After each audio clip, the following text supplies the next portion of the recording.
Ndabaramukije bakunzi ibi biganiro by'urwaruka kaze mu makuru yacu yo kuri uyu munsi w'Imana igenekerezo rya 2025 ruhuma umwaka w'2024 kuri mikro muri kumwe na jewe Irankunda Ado Desire. Amakuru yo kuri uyu munsi w'Imana, imvukira z'intara ya Cibitoke zagize umunsi mukuru wo kwipfurizanya umwaka mushasha w'2024 hamwe no kurebera hamwe uko umwaka wa 2023 wagenze no kwihweza ubuzima bw'intara uko bwifashe muri rusangi n'icokorwa kugira iterambere ry'intara rishishikare kuja ku muvuduko mwiza. Uwo munsi mukuru w'imvukira wari watewe iteka n'umushikiranganje wa mbere RY'URWARUKA, abashinga amateka batowe mu ntara ya Cibitoke, abakorera mu bisata bitandukanye barangurira imirimo mu zindi ntara, abavuka ntara baba mu mahanga eka n'abajejwe intwaro batandukanye bakorera mu ntara ya Cibitoke n'abene gihugu muri rusangi.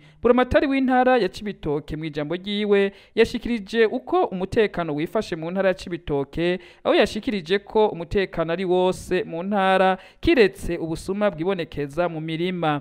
Yashikirije kandi uko intara yifashe ndetse n'ivyaranguwe. Muri uwo munsi mukuru wo kwipfurizanya umwaka mushasha hatanzwe akanya kumvukira aho zabajije ibibazo bitandukanye bijanye n'ubuzima bw'intara. Buramatari akaba yagiye arishura ku bibazo byashikirijwe n'imvukira. Umushikiranganje wa mbere RY'URWARUKA yafashe akanya aho nawe yishuye bimwe mu bibazo byashikirijwe n'imvukira, akaba yanagarutse ku kijanye n'umutekano aho yahamagariye umurundi wese kugira uruhare rudasanzwe mu gucungera umutekano na cane cane abene gihugu bo mu ntara ya Cibitoke kuko bari ku rubibe rw'ibihugu bibiri kandi bisanzwe muri iki gihe bitifashe neza mu by'umutekano. Turakenguruka cyane ko mu byo badushikirije batubwiye ko umutekano wifashe neza, nabo batweretse yuko hariho ubusuma bwo mu mirima.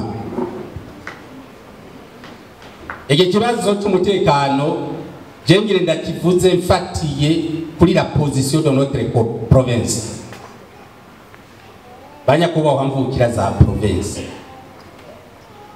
intara yacu ihana urubibe n'igihugu cy'u Rwanda. Intara yacu ihana urubibi n'igihugu ca Kongo. Ibiriko birabera hagati y'ivyo bihugu bibiri mwese murabizi.